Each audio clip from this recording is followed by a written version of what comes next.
avec un sérieux concurrent. David et Antoine, le tout dans un même homme. David Antoine, mesdames et messieurs. Et voilà il met livré. la sauce dans la radio avec son équipe tous les jours sur Radio Contact. Désormais, il va mettre la sauce tout court sur vos frites ou dans vos assiettes.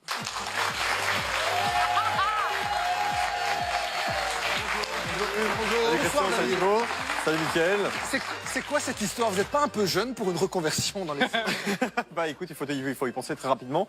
On se vous voit ici, c'est ça? Oui, par contre. Ok, donc ouais, il faut y penser rapidement, Mickaël, comme vous le savez. Alors la question que Sophie se pose depuis ce matin, Ouais. Pourquoi la 16-20 en fait?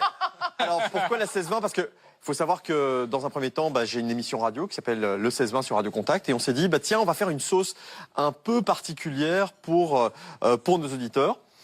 Et évidemment, dans la rayon, d'un point de vue marketing aussi, c'est ce qu'on se dit, c'est quand même plus sympa d'avoir le 16-20 plutôt qu'une sauce avec une appellation un peu différente. La Radio Contact, par exemple. Non, mais alors, vraiment, pourquoi vous avez lancé cette sauce? Vous avez vraiment envie d'en amener une supplémentaire sur le marché? On n'avait pas... Non, pas spécialement. Au début, en fait, on a eu l'idée d'envoyer le premier paquet de frites dans l'espace, comme vous le savez. Et on s'est dit, tiens, quelle sauce allons-nous mettre sur ces frites? Je me suis dit, il en faut une qui va contenter tout le monde. On a créé la 16-20 avec Brussels Ketchup, là, parce que c'est belge, en plus, parce que ils étaient vraiment dans le même état d'esprit, et parce qu'on s'est dit que ça allait être vraiment drôle pour les gens. Voilà. Vous faites le buzz ou vous avez vraiment goûté les ingrédients pour arriver à ce que vous vouliez? Alors pour tout vous dire, et pour être très franc et très honnête avec vous, on a eu 8 sauces à tester. Et puis on a pris celle qu'on préférait le plus. Elle a le piquant de l'andalouse. Elle a fait l'unanimité dans l'équipe. Ouais, exact. Et donc, décrivez-la. Alors, elle a le piquant de l'andalouse, Ouais. mais c'est pas de l'andalouse. Non. Qu'est-ce qui fait sa particularité? Alors il y a un auditeur qui l'a bien décrite, il a dit elle a le piquant de l'andalouse et la douceur de la cocktail. Je trouve ça très très beau, poétique limite. Dites en parlant de douceur, Sophie. Oui. Comment ça Et se on en passe? est où? Ah ben franchement, je sais pas. Je croyais que la mayonnaise c'était un peu plus blanc que ça. Mais faut battre plus, C'est assez jaune, mais je pense que ça a déjà le goût de la mayonnaise. Et en fait, comme il y a de la moutarde, c'est plutôt de la rémoulade que Ah oui, vraiment mais de- déjà, mais si faut vous me que ça donnez soit- pas les Allez bons bien, ingrédients. allez bien. David, écoutez, David, Ça, c'est vous une qui êtes soupe. le spécialiste de la sauce maintenant. Dites-moi. Avec la 16-20, allez-y. Alors, Trempez le doigt dans le pot. ok.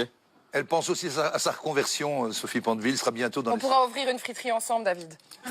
Elle est bonne. Elle est bonne. Mais elle est très très fade. Eh bien, écoutez, Je vais rajouter. pendant qu'elle rajoute Sel, quelques poivre, mais la condiments, totale, hein. elle rajoute quelques condiments. On a fait continue tester. à parler de votre sauce. Et Christian, vous avez encore quelque chose à nous dire. Eh ben oui, on a fait tester la sauce justement, la fameuse 16-20. On est allé voir comment ça se passait. Vous allez voir ce que ça donne.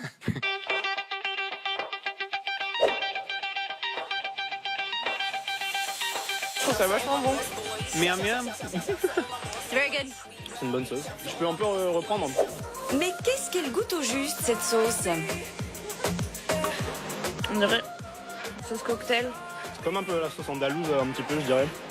Il n'y a pas de moutarde. Oui, il y a de la mayonnaise à moitié dedans. Ça fait un peu provençal. On dirait une sauce qui va avec le poisson. Ah oui, d'accord. On n'est pas vraiment plus avancé. Demandons plutôt l'avis à un spécialiste. Beaucoup de vinaigre, pas mal de vinaigre, très bonne sauce, assez onctueuse, un peu piquante. C'est un petit mélange entre, je dirais, la riche et la samouraï. C'est pas mal, je dois dire. David Antoine a bien choisi. Alors, la sauce 16-20 sera-t-elle bientôt en vente dans toutes les meilleures friteries de Belgique? Si on nous demande beaucoup de 16-20, on verra si c'est possible de faire en plus grosse quantité. Dites, David, et ça sent l'exportation, tout ça. Plus sérieusement, on la trouve où votre sauce? On va la trouver partout en Belgique, dans les rayons des supermarchés? Ouais, exact. Non, mais c'est vrai. Enfin, ça s'est fait en 10 jours cette sauce. C'est ça qui est dingue. Donc, on profite du réseau de distribution de Brussels Ketchup pour se retrouver. On peut citer les magasins. Enfin, il y en a beaucoup, mais j'en citais les grandes. Dans les grandes surfaces, ouais, on va la dire trouvera. voilà. Mais aussi dans les petits frites-côtes. Bon, du coup, il y a une place Exact. qui se libère sur Radio Contact ou pas? Voilà, à voir. Vous avez dit 10 jours pour la faire, cette sauce. Ouais, 10 À mon jours. avis, Sophie, elle va prendre au moins 15 jours pour la faire. On est dans les temps. Ça va.